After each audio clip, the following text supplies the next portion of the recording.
découvrir et accomplir sa destinée en 7 étapes.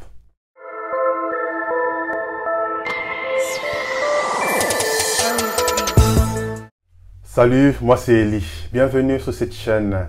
Découvre ta destinée. Ici, nous parlons du parcours de la vie. Comment tu peux quitter ton stade de 0 pour devenir un héros. Comment tu peux quitter ton stade de suiveur pour devenir toi aussi un leader dans ton domaine. Parce que chacun de nous a des capacités, chacun de nous a une destinée, chacun de nous a quelque chose à faire sur cette terre. Personne n'est venu accompagner les autres. Et le sujet que nous allons traiter aujourd'hui, c'est découvrir et accomplir sa destinée en 7 étapes.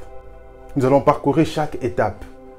Suivez-moi jusqu'au bout parce qu'à la fin, je vais vous parler du dernier secret qui est quelque chose de puissant et de particulier qui va t'aider à avancer, à continuer à avancer et à continuer à progresser. Peut-être que tu connais d'autres étapes. Peut-être que tu as déjà suivi une formation, on te parle de la destinée. Mais suis-moi jusqu'au bout et tu vas voir là où je vais t'amener parce qu'il y a tout un cheminement. Il y a des étapes à suivre. Il y a des étapes à suivre. Chacun de nous a des étapes à franchir. Tant que nous sommes sur cette terre, nous sommes dans un voyage. Chacun de nous a des étapes à franchir. Et nous allons voir les 7 étapes à franchir. 7 étapes à parcourir pour découvrir et accomplir sa destinée. Première étape, je vais vous parler du renouvellement de la conscience. Renouveler sa conscience, c'est le point de départ. Parce que tant que tu n'as pas renouvelé ta conscience, tant que tu es resté un homme naturel, un homme brut, tu ne peux pas atteindre ta destinée. Tu ne peux pas comprendre des choses qui sont liées à ta vie et à ta destinée.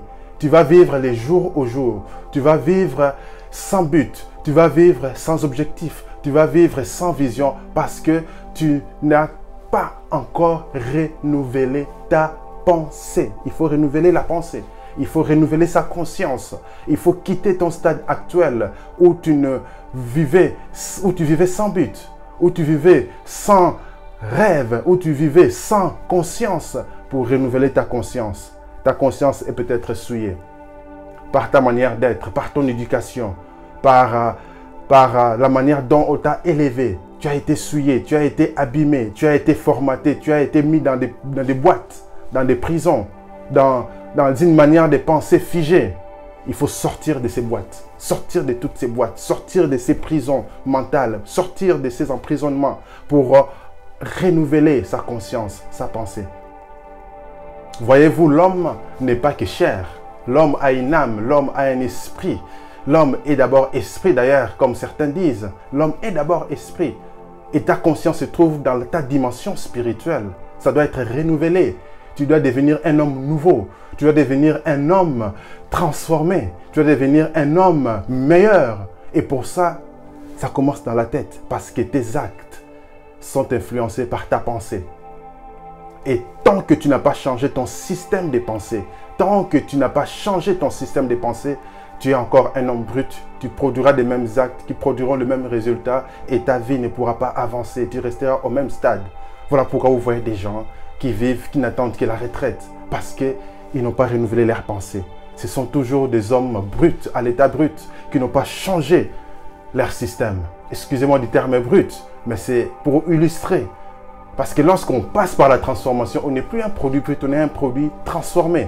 C'est la même chose lorsque vous prenez une carotte brute qui sort de la terre, c'est une carotte. Mais en passant par l'usine, cette même carotte peut devenir autre chose. Ça peut devenir une purée de carottes. Ça peut devenir une soupe de carottes. La même carotte qui était brute est devenue une soupe de l'autre côté, parce que la carotte a été transformée. La même chose, vous, tel que vous êtes là, tant que vous n'avez pas renouvelé votre système de pensée pour devenir un homme nouveau, un homme fait, un homme transformé, vous resterez un homme brut, un homme naturel qui ne pense qu'au naturel, qui ne voit pas au-delà des limites. Parce qu'il y a des limites qu'il faut franchir pour atteindre sa destinée.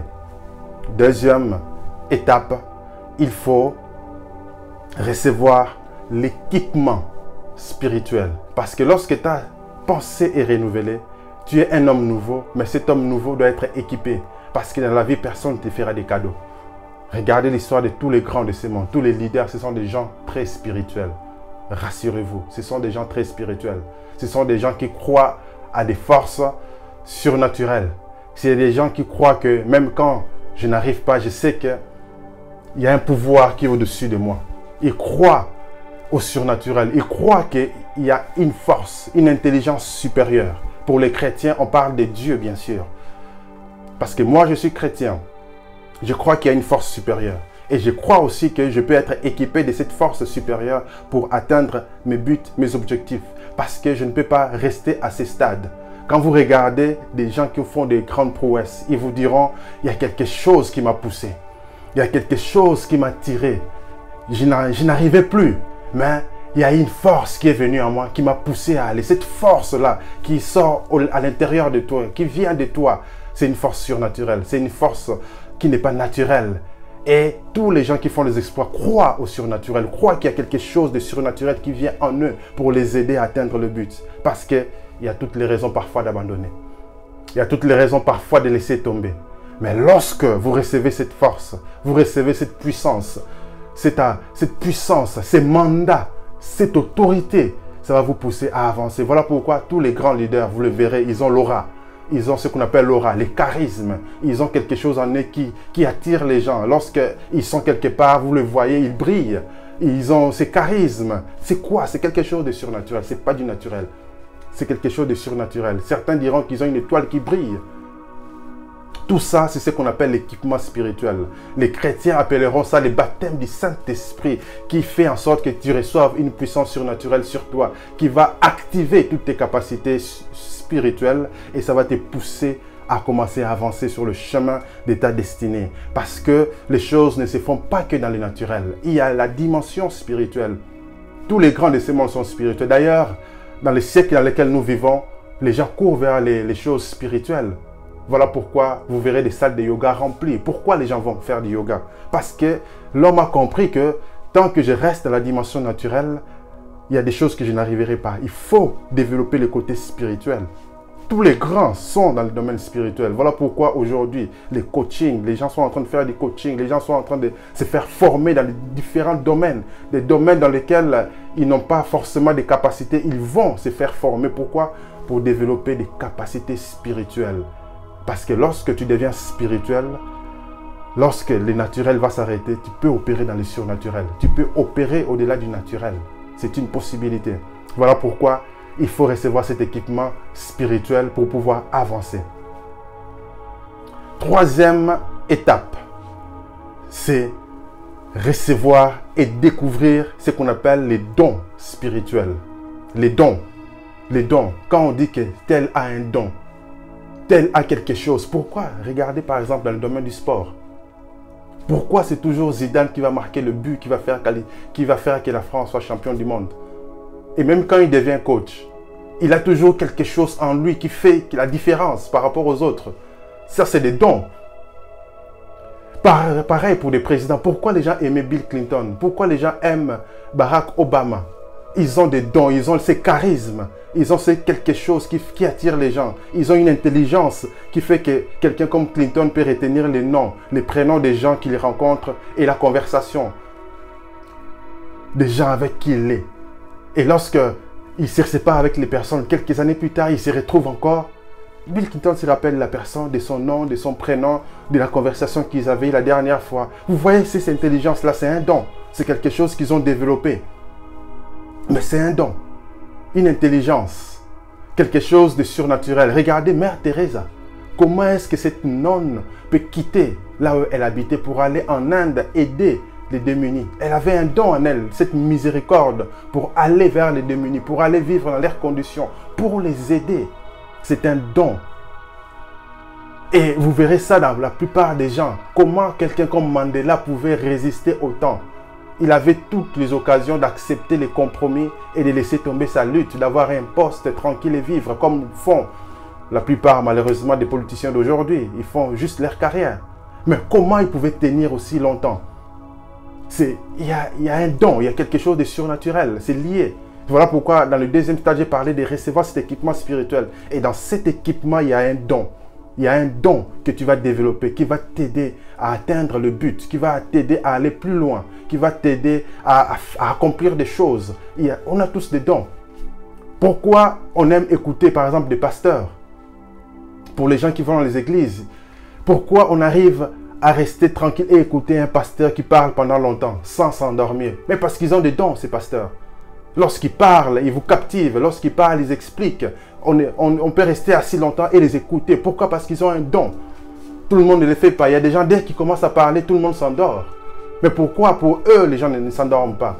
Les gens peuvent rester longtemps en train de les écouter parce qu'ils ont un don. Ils ont développé ces charismes. C'est le même don qu'ont les politiciens pour rester longtemps devant la foule en train de parler, de convaincre les gens. Ce sont des dons, des capacités. Et chacun de nous a des dons. Il y a des dons spirituels et il faut développer ces dons. Il faut développer ces capacités pour pouvoir avancer, pour pouvoir devenir cette personne qui va atteindre sa destinée. Quatrième étape, il faut découvrir et développer ses talents naturels. Tu n'as pas que les dons spirituels, tu as aussi les dons naturels. Ce qu'on appelle les talents, tu dois les développer. Il y a des gens qui ont ces capacités de lire. Il y a des gens qui ont ces capacités d'écrire, d'écriture. Ce sont des écrivains. Ils savent écrire des romans, des livres.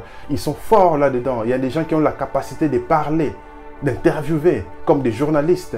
Il y a des gens qui ont la capacité de convaincre, de défendre les autres, de se mettre à la place des autres. Ils deviennent des grands avocats pour défendre des causes. Ils deviennent des leaders d'opinion pour défendre des causes, pour parler, pour défendre. Il y a des gens qui ont la capacité de mobiliser les autres. Il y a des gens qui ont la capacité de maîtriser tout ce qui est nombre, numéros, des calculs. Ils sont très ingénieux. Ils peuvent devenir des grands ingénieurs, des grands mathématiciens parce qu'ils ont la capacité de rester longtemps dans des calculs, de faire des calculs, de déchiffrer les nombres, d'être ingénieux pour créer des choses, pour réparer les choses.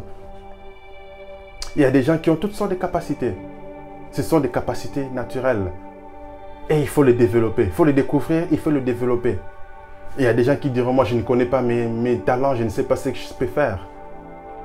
Tu sais forcément faire quelque chose. Tu sais forcément faire... Essaye, va à la maison. Essaye de faire la cuisine, essaye de faire la pâtisserie. Essaye de jouer à la batterie, essaye de jouer au foot, essaye de faire quelque chose, essaye de ranger. Fais quelque chose. J'ai déjà fait une vidéo ici où j'ai dit comment découvrir son talent caché. Allez écouter, ça va vous faire du bien. Là, j'ai donné des étapes aussi comment tu peux découvrir les talents cachés. Cinquième étape, il faut découvrir sa personnalité. Nous avons tous une personnalité. Nous avons tous une personnalité différente. Nous ne sommes pas tous pareils. Il y a des flegmatiques dans la personnalité. Il y a des mélancoliques comme personnalité. Il y a des gens qui sont sanguins dans leur personnalité. Il y a des gens qui sont colériques dans leur personnalité. Vous voyez? Donc il y a des introvertis, il y a des extravertis. Quelle est ta personnalité? Parce que ton don, ton talent, ton appel, ta vocation, c'est lié à ta personnalité. Parce que je vais vous donner un exemple clair. Quelqu'un qui va travailler comme un commercial dans une entreprise pour aller vers les clients, voir des gens, appeler les gens, aller rencontrer les gens, leur parler, leur montrer des choses. Si tu mets un introverti à cet endroit-là, ça n'ira pas. Un commercial, c'est quelqu'un qui doit être comme un sanguin ou un colérique, par exemple. Mais c'est mieux un sanguin. Ils sont non seulement extravertis, mais ils sont chaleureux. C'est des gens qui ont les contacts faciles. C'est des gens qui savent parler. Ils peuvent rester longtemps en train de parler, essayer de convaincre. Ça, c'est leur personnalité. Ils ont certainement les dons de savoir bien parler en public. Ils ont peut-être ces charismes et ils peuvent faire ce genre de métier. Mais un mélancolique, quelqu'un qui aime rester seul, il n'a pas le contact facile, il est gêné devant les gens, parfois un peu timide aussi. Ce genre de personnes, tu ne peux pas lui donner ce genre de métier de commercial par exemple. Lui, il est bon pour travailler comme informaticien dans un bureau, en train de coder, en train de faire ses tâches tranquilles, sans que personne ne l'embête. Et moi, je suis informaticien et j'ai ce genre de collègues à qui, dès qu'il arrive, il y en a qui ne disent même pas bonjour. Il arrive, il s'assied, il met son sac à côté, il commence à travailler. En fin de journée, il prend son sac, il s'en va, sans dire au revoir, sans dire bonjour. Il y a des gens comme ça. Pourquoi? Parce qu'il a peur. Pour dire bonjour, il faut aller vers lui, tu lui dis bonjour, tu demandes comment ça va. Et même quand il te répond, il est un peu gêné. Il y a des gens comme ça qui sont un peu bizarres, mais c'est sa personnalité. Il est bon dans son domaine. Si tu le laisses là en train de faire son informatique, il est très bon. Mais si tu veux qu'il devienne un leader qui parle devant tout le monde, ça n'ira pas. Catastrophe. Voilà pourquoi ta destinée, c'est lié à ta personnalité. Aime ta personnalité telle que tu es là. n'essaye pas d'avoir la personnalité de quelqu'un d'autre. Si par exemple tu es un mélancolique, n'envie pas celui qui est sanguin, qui a les contacts faciles. Vous pouvez être amis, il peut devenir même ton porte-parole si tu veux bien, mais ne cherche pas à devenir lui, ça n'ira pas, ça va être une catastrophe. Pourquoi? Parce que tu n'as pas les capacités de cette personnalité. Tu as des capacités, toi, d'une personnalité qui est en rapport avec toi. Vous comprenez? Donc, c'est vraiment ça. C'est un cheminement logique. Alors, 6e étape, c'est découvrir sa sphère d'influence. Nous avons tous une sphère d'influence, un domaine d'influence. Il y a des gens qui aiment le domaine du sport. Il y en a d'autres qui aiment le domaine du marketing. Il y en a qui aiment le domaine de politique. Il y en a qui aiment le domaine de l'éducation. Il y a des gens qui aiment le domaine du gouvernement politique. Chacun a son domaine d'influence. Lance Wallnau, qui est un prophète, aussi docteur, théologien, il a écrit sur les 7 montagnes, les 7 domaines d'influence qui existent dans chaque nation. Exactement comme dans la Bible, lorsque Israël devait prendre possession de Canaan, il y avait 7 nations qu'il fallait chasser. La même chose, dans chaque nation, il y a 7 domaines d'influence qu'on appelle 7 domaines. Il y a les domaines religieux, il y a les domaines d'éducation, il y a les domaines des familles, il y a les domaines de gouvernement, il y a les domaines économiques, il y a les domaines de divertissement et il y a aussi les domaines des médias. 7 montagnes, 7 domaines d'influence. Trouve ton domaine d'influence. Il y a certainement un domaine qui te parle. Il y a certainement un domaine qui convient à ta personnalité en fonction des capacités qu'il y a en toi. Et tu peux découvrir ces domaines d'influence par rapport à ce que tu aimes. Et tu vas travailler dans ces domaines d'influence pour ta destinée. C'est une étape importante parce que si tu es appelé à être, par exemple, un homme politique entre dans ce milieu politique. Ne va pas travailler dans une banque, à moins que ce soit une stratégie comme Emmanuel Macron par exemple. Mais ne va pas travailler dans une banque. Entre dans un parti politique, fais des études d'avocat ou de politicien, des politologues, etc., des sciences politiques ou des relations internationales. Et après, entre dans un parti politique. Commence à aller dans des meetings, dans des réunions et monte des échelons jusqu'à ce que tu atteignes le but. Vous comprenez? Donc c'est ça. Et si tu aimes le domaine du sport, trouve. Si tu sais faire du sport ou tu ne sais pas faire du sport, mais tu sais parler du sport, tu peux être un journaliste sportif par exemple. Donc c'est un domaine d'influence. Donc chacun a un domaine d'influence. Tu dois trouver ton domaine d'influence et travailler dans ce domaine d'influence. 7e étape, ça c'est très important. Il faut savoir tirer des leçons de ses expériences. On a tous des expériences. Chacun a vécu des choses. À moins que vous soyez encore un bébé. Mais chacun, même un enfant a vécu des choses. Vous verrez que tel enfant peut raconter que moi, un jour, j'ai été à l'hôpital. C'est une expérience que cet enfant a vécue. Moi, un jour, j'ai participé à un concours, j'ai gagné. C'est une expérience qu'un enfant a vécue. C'est une expérience. Et voilà pourquoi c'est très important de chaque expérience de la vie de tirer des leçons. Ça, c'est un point important, de savoir tirer des leçons. Pourquoi? Parce que si tu ne tires pas des leçons de ce qui se passe, lorsque l'événement va se reproduire, tu vas subir la même pression, la même chose. Or, si tu tires des leçons et que l'événement est évitable, tu peux éviter l'événement. Pourquoi? Parce que tu avais tiré des leçons. Si l'événement est inévitable, mais au moins en tirant des leçons, tu sauras comment mieux traverser l'épreuve. Parce que dans la vie, il y a parfois des choses cycliques qui arrivent. Dans la vie, il y a des bonnes choses qui arrivent. Dans la vie, il y a des mauvaises choses qui arrivent. Voilà pourquoi, au jour du malheur, dit les sages, au jour du bonheur, pardon, il faut se réjouir. Mais au jour du malheur, il faut réfléchir. Il faut réfléchir. Il faut réfléchir. Ça veut dire, en réfléchissant, il faut tirer des leçons. Même quand ton voisin traverse des temps difficiles, tire des leçons de ses épreuves. Tire la sagesse, parce qu'il y a plusieurs manières d'acquérir la sagesse. On peut acquérir la sagesse par l'enseignement. On peut acquérir la sagesse par l'expérience. Voilà pourquoi souvent les gens qui sont plus âgés, qui ont été sages dans leur parcours, ils ont beaucoup de sagesse à cause de l'expérience de la vie. On peut aussi acquérir la sagesse par révélation. C'est-à-dire, de manière surnaturelle, tu peux comprendre des choses en lisant par toi-même ou en recevant carrément un rêve ou une vision de comment faire. Ça, c'est l'exemple dans la Bible d'un certain Joseph qui, de manière surnaturelle, il a compris par la sagesse comment expliquer les rêves que Pharaon avait faits. Ça, c'est la sagesse par révélation. Et c'est très important. Pour ceux qui lisent la Bible, l'apôtre Paul, qui n'était pas marié, mais nous a enseigné sur le mariage. Comment est-ce qu'il a compris le mariage sans être marié? Par révélation, on peut recevoir la sagesse. Donc c'est très important parce qu'en tirant des leçons, on devient plus sage. Et l'un des moyens, ou ce n'est pas le seul moyen de se maintenir au sommet, c'est la sagesse. Parce que lorsque tu vas grandir dans le cheminement de ta destinée, tu vas avoir des postes de responsabilité. Il y a des portes qui vont s'ouvrir à cause de tes dons. Mais il te faut la sagesse. Par la sagesse, tu auras le caractère qu'il faut. Par la sagesse, tu sauras quoi faire. Par la sagesse, tu sauras quoi dire. Combien de gens ont fait des scandales parce qu'ils n'ont pas dit ce qu'il fallait, parce qu'ils se sont laissés piéger par les journalistes, parce qu'ils n'ont pas fait ce qu'il fallait faire, parce qu'ils se sont retrouvés au mauvais endroit, au mauvais moment. Quelqu'un lui dit, viens, on va aller à tel endroit. Il arrive là-bas, il se passe quelque chose. Les journalistes sont là, scandale, et sa carrière foutue. Voilà pourquoi il faut savoir tirer les leçons. Il faut beaucoup lire. Il faut beaucoup lire les livres des biographies.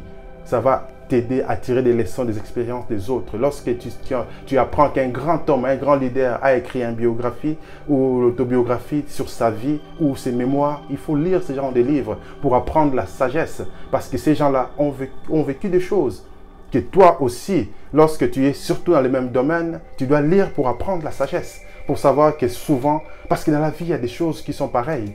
On dit qu'il n'y a rien de nouveau sous les cieux. Ce qui a été, c'est ce qui sera. Ce qui est, c'est ce qui va revenir encore. Donc, tire des leçons. C'est très important. Voilà pourquoi j'avais dit, il faut rester jusqu'au bout. Parce que ça, c'est le domaine de la sagesse. Le domaine de savoir tirer des leçons. Le domaine de savoir analyser les faits. On a tous vécu les confinements en cette année 2020. Qui ont tiré des leçons, qui ont eu le temps de s'asseoir et de se dire pourquoi c'est arrivé. Qu'est-ce qu'on peut faire pour éviter cela? Et si on ne peut pas éviter, qu'est-ce qu'on peut faire pour éviter moins de morts? Pour qu'il y ait moins de morts? Pour qu'on ne perde pas les membres de nos familles? Il faut tirer des leçons. Par exemple, il y a eu un profil des gens qui ont été les plus vulnérables pendant cette pandémie. Si tu es dans les profils des personnes à risque, fais tout pour ne plus être dans ces profils, si c'est possible. Change ton alimentation, change tes habitudes, essaye de faire en sorte de tirer des leçons de ça. C'est très important de savoir tirer des leçons parce que c'est ça qui nous permet de devenir plus sages. Et au plus on est sage, au mieux on va se maintenir, au mieux on va réussir et surtout se maintenir au sommet. Parce que nous sommes appelés à aller jusqu'au sommet, à aller de gloire en gloire. Et la sagesse, c'est très important. 7e point, c'était ça, savoir tirer des leçons. Dans la vie, il se passera des choses. C'est cyclique, il faut savoir tirer des leçons. Voilà, c'est fini pour aujourd'hui. J'espère que ça vous a fait du bien. Alors, merci de commenter. Merci de vous inscrire à notre liste mail qui est en dessous de la barre de description. Merci de partager cette vidéo et à bientôt. Ciao!